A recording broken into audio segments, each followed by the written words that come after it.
তাকাসুর হাত্তা জুরতুমুল মাকাবির। আল্লাহ বলে, হায় বান্দা, দুনিয়া বাড়ানোর নেশা তোমাদেরকে ডুবাইয়া দিল, আখেরাত ফুলাইয়া দিল, এরই মাঝে একদিন কবরস্থানেই পৌঁছে গেলাম। হাত্তা জুরতুমুল মাকাবির, একদিন কবরস্থানেই পৌঁছে গেল। এ খাটের বানানি শেষ হয়েছে না, তুমি কবরে। সোফা শেষ হয় নাই, দোতলার ছাদ ডালাই হয় নাই, তিনতলা শেষ হয় নাই, এরই মাঝে তুমি কবরে। কত স্বপ্ন, কত পরিকল্পনা, বাড়ি গাড়ি নারী সব রেখে একদিন অমীমাংসিত রেখা, অপূর্ণ রেখেই তুমি একদিন কবরে চলে আসবা। অথচ আখেরাতের কিছুই করলা না, দুনিয়াও শেষ করতে পারলা না। আহা বান্দা, করলাটা কি?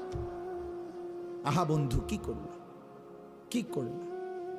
ছেলেরা বলো, এত নারী দেখা কি হবে শেষ পর্যন্ত? ভাইয়া, সারাদিন তোমরা যারা